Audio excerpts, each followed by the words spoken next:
నమస్కారం. నిన్న ఖమ్మంలో కాంగ్రెస్ గూండాలు చేసినటువంటి దాడిని యావత్ రాష్ట్రంలో ఉన్నటువంటి ప్రజలంతా కూడా ఖండిస్తూ ఉన్నారు ముక్త కంఠంతో. ప్రజాస్వామ్యంలో ఎవరైనా కూడా ప్రజల కోసం పనిచేయాలి. ముఖ్యంగా ప్రజలు ఇబ్బందుల్లో ఉన్నప్పుడు, ప్రజల యొక్క పరిస్థితి దయనీయంగా ఉన్నప్పుడు, అది పాలకపక్షం కానీ ప్రతిపక్షం కానీ ఎవరైనా కూడా ప్రజల కోసమే పనిచేయాలి. ప్రకృతి వైపరీత్యాలు సంభవించినటువంటి తరుణంలో రాజకీయాలను పక్కన పెట్టి రాజకీయాలకు అతీతంగా అందరం కూడా పనిచేయాల్సినటువంటి బాధ్యత మన మీద ఉంది. గతంలో ఉమ్మడి ఆంధ్రప్రదేశ్ రాష్ట్రంలో కానీ దేశంలోని ఇతర రాష్ట్రాల్లో కానీ ఇటువంటి వైపరీత్యాలు సంభవించినప్పుడు పార్టీలకు అతీతంగా, రాజకీయాలకు అతీతంగా, కుల మతాలకు అతీతంగా అందరూ కూడా పనిచేసినటువంటి సందర్భాలు. కానీ చిల్లర రాజకీయాలు చేస్తూ మొత్తం తెలంగాణలో ఒక విధ్వంసకర వాతావరణాన్ని సృష్టిస్తూ ప్రజల్ని, పార్టీల్ని, నాయకుల్ని భయాందోళనలకు గురి చేస్తూ ఒక రకమైనటువంటి రాక్షస క్రీడ రేవంత్ రెడ్డి వాళ్ళ తెలంగాణలో ముఖ్యమంత్రి హోదాలో నడిపిస్తూ ఉన్నాడు.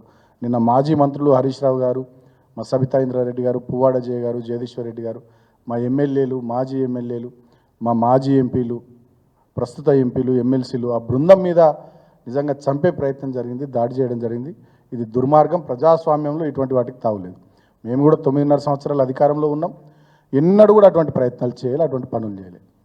మా ప్రభుత్వం అధికారంలో ఉన్న 2 టర్ముల్లో రాహుల్ గాంధీ గారు తిరిగిర్రు, భారతీయ జనతా పార్టీకి సంబంధించిన పెద్దలు తిరిగిర్రు, వీళ్ళు రాష్ట్ర కాంగ్రెస్ నాయకులు కూడా పాదయాత్రలు చేసిర్రు, ఇతరులు చాలామంది కూడా తిరిగిర్రు. ఇష్టం వచ్చినట్టుగా ఎవరు పడితే వాళ్ళు, ఎట్లా పడితే అట్లా వాళ్ళ అభిప్రాయాలు చెప్పిర్రు. అయినప్పటికీ కూడా ఎక్కడ కూడా మేము విచక్షణ కోల్పోకుండా పనిచేసినమే తప్ప ఈ రకమైన వ్యక్తిగత దుగ్ధతోని ఈ రకంగా ఎన్నడూ కూడా ప్రవర్తించలేదు. చాలా బాధ్యతతో ప్రవర్తించినాం.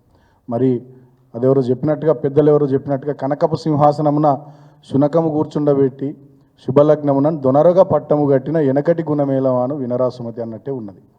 ఇవల్ల అర్హత లేని వాళ్ళని అందలం ఎక్కిస్తే, అర్హత లేనటువంటి వాళ్ళకి అవకాశాలు ఇస్తే, అడ్మినిస్ట్రేషన్ చేతగాక పరిపాలనను గాలికొదిలేసి సినిమాలు చూసుకుంటూ, షికార్లు చేసుకుంటూ ప్రజల ధన, మాన, ప్రాణాలు, ఆస్తి నష్టం జరుగుతుంటే కూడా కనీసం పట్టించుకోకుండా అంత అయిపోయాక చేతులు కాలినాక ఆకులు పట్టుకున్నట్టు అంత అయిపోయాక మీద మీద ఏదో ప్రచారం పట్టటోపం లెక్క పోయి చేసి వచ్చి ఇవాళ ప్రజల దగ్గరికి ప్రధాన ప్రతిపక్షంగా మేము పోతే మా ఊళ్ళ మీద దాడి చేయడం అంటే ఇదంతా కూడా రాష్ట్ర ప్రజానీకం గమనిస్తూ ఉన్నారు. ఇది మంచి పద్ధతి కాదు. వీళ్ళందరికీ రాష్ట్ర ప్రజానీకం అందరికీ కూడా నేను విజ్ఞప్తి చేస్తూ ఉన్నా. మేధావులకు, బుద్ధిజీవులకు, అన్ని పార్టీల వాళ్ళకి విజ్ఞప్తి చేస్తూ ఉన్నా. ఇటువంటి వాటిని ముక్త కంఠంతో మనం అందరం ఖండిద్దాం. ఆపద సమయంలో ప్రజలకు అండగా నిలుద్దాం. మేము బీఆర్ఎస్ పార్టీగా ఇది పుట్టింది ఆనాడు తెలంగాణ తేవడానికి, తెలంగాణ తెచ్చినాం, ప్రజల ఆశీర్వాదంతో అభివృద్ధి చేసినాం. మాకు అవకాశం ఇచ్చిన 2 టర్ములు. ఇప్పుడు ప్రధాన ప్రతిపక్షంగా మాకు ఇచ్చినటువంటి బాధ్యతను డెఫినెట్గా మేము ప్రజల కోసం నిర్వర్తిస్తాం. ఇటువంటి దాడులకు బెదిరేది లేదు, భయపడేది లేదు. మమ్మల్ని రేవంత్ రెడ్డి చంపే ప్రయత్నం ఇంకెన్నిసార్లు చేసినా ప్రజలకు సేవ చేయడానికి మేము వెనకాడం. ప్రజల దగ్గరికి పోవడానికి బీఆర్ఎస్ పార్టీ వెనకాడదు. మా గ్రామ స్థాయి కార్యకర్తల నుంచి మొదలుకొని రాష్ట్ర స్థాయి నాయకత్వం వరకు మా మీద ఎన్ని దాడులు చేసినా, మమ్మల్ని చంపే ప్రయత్నం చేసినా, మమ్మల్ని చంపినా మా చివరి రక్తబొట్టు దారబోసైనా ఈ ప్రజలకు, ఈ తెలంగాణకు అండగా ఉండడం మా కర్తవ్యం. కేసీఆర్ గారి నాయకత్వంలో మేము అదే పని చేస్తామని చెప్పి మరొకసారి తెలియజేస్తూ, పోలీసులకు మేము నిన్న చెప్పినాం, ఇవాళ కూడా చెప్తా ఉన్నాం. మీ సాక్షిగా దాడి జరిగింది. అధికారం ఎవరికి శాశ్వతం కాదు. నేను పోలీసులను కూడా కోరుతా ఉన్నా.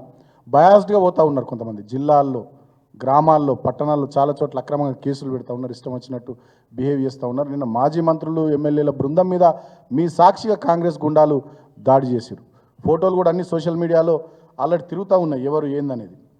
బీఆర్ఎస్కు సంబంధించినటువంటి కార్యకర్తల మీద కాంగ్రెస్ వాళ్ళు ఎట్లా దాడులు చేస్తూ ఉన్నారో సోషల్ మీడియాలో మరి రౌండప్ చేసి మరి వాళ్ళు ఎవరు, ఆ కాంగ్రెస్ పార్టీ నాయకుని పేరేంది, వాళ్ళ వివరాలు ఏంది మొత్తం కూడా ఆల్రెడీ బయటకు వచ్చినాయి.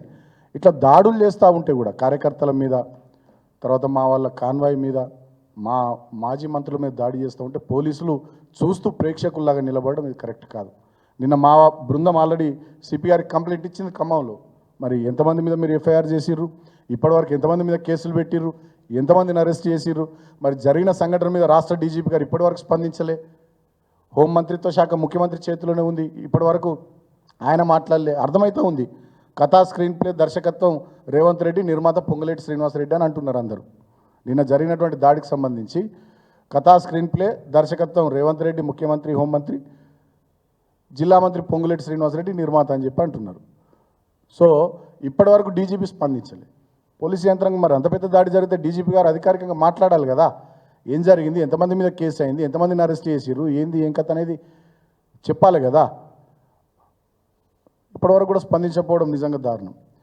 సరే, ఇంకొక విషయం, నిన్న మంత్రి పొంగులేటి శ్రీనివాసరెడ్డి గారు కాంగ్రెస్ పార్టీకి సంబంధించిన మంత్రులు మాట్లాడుతూ ఆక్రమణలు అవుతున్నాయి. ముఖ్యమంత్రి మాట్లాడుతూ జిల్లాల్లో కూడా హైడ్రాలు ఏర్పాటు చేయాలి, మొత్తం ఎవరెవరు ఆక్రమిస్తున్నో చేయాలి. ఇప్పుడు మేము ఖమ్మంకు సంబంధించి నేను ఆధారాలతో సహా బయట పెడతా ఉన్నా. మీ రెవెన్యూ శాఖ మంత్రి పొంగులేటి శ్రీనివాసరెడ్డి గారికి సంబంధించినటువంటి ఎస్ఆర్ గార్డెన్, అది ఎన్ఎస్పి కెనాల్కు సంబంధించినటువంటి 21.5 గుంటల జాగా కబ్జా చేసి కట్టబడ్డది ఎస్ఆర్ గార్డెన్ ఖమ్మంలో.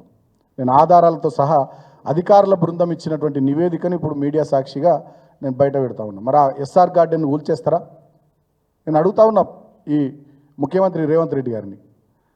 3 అధికారుల బృందం, తహసీల్దార్ గారు కానీ, అసిస్టెంట్ డైరెక్టర్ ఎస్ఎండ్ఎల్ఆర్ కానీ, ఎగ్జిక్యూటివ్ ఇంజనీర్ ఇరిగేషన్ డివిజన్ ఐబీకి సంబంధించినటువంటి వాళ్ళు ఇచ్చినటువంటి రిపోర్ట్ చాలా క్లియర్గా, we have surveyed the SR garden boundaries and found that the total extent of SR gardens is of 1 acre 34 guntas. Out of the above, an extent of 1 acre 7.5 guntas is in Patta land in survey number 140/1, and an extent of 0.21.5 guntas is situated in survey number 140/2, which is NSP acquired land as per NSP acquired subdivision record. Accordingly, we have marked the NSP encroached area.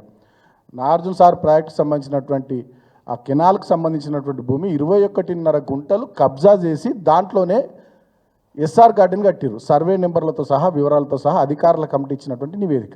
మరి ఖమ్మంలో కూల్చివేతలు మరి ఇక్కడి నుంచే మొదలు పెట్టాలని నేను ముఖ్యమంత్రి రేవంత్ రెడ్డిని కోరుతా ఉన్నా. కంచే చేను మేసినట్టు ప్రభుత్వంలో ఉన్న మంత్రులు, పెద్ద మనుషులు మీరే ప్రభుత్వ స్థలాలను, ప్రాజెక్టుల స్థలాలను, చెరువుల స్థలాలను, కాల్వల స్థలాలను కబ్జాలు చేసి గార్డెన్లు కట్టి మీరు రాజభోగాలు అనుభవిస్తూ డబ్బులు సంపాదిస్తూ మళ్ళీ మీదికెళ్ళి ఉల్టా చోర్ కొత్తవాళ్ళకో డాంటే అన్నట్టుగా మళ్ళీ మీరే మీదికెళ్ళి ఏమంటారు, ఆక్రమణలునే కూల్చేయాలి. మరి కూల్చేయరు ఎస్ఆర్ గార్డెన్స్. ఇది చాలా స్పష్టంగా పొంగులేటి శ్రీనివాసరెడ్డి రెవెన్యూ శాఖ మంత్రి ఆయనదే. మరి కూల్చివేస్తారా, కూల్చివేయరా? అధికారుల రిపోర్ట్స్ కూడా ఉన్నాయి, నేను మీడియా వాళ్ళకు కూడా ఇవన్నీ కూడా షేర్ చేస్తాను. దీని మీద ఇమీడియట్గా చర్యలు తీసుకోవాలని నేను కోరుతా ఉన్నా. అదే కాకుండా రాష్ట్ర వ్యాప్తంగా చాలా హడావిడి చేస్తూ ఉన్నారు వీళ్ళు, ఇక్కడ చేయాలి, అక్కడ చేయాలి, అది చేయాలి, ఇది చేయాలని.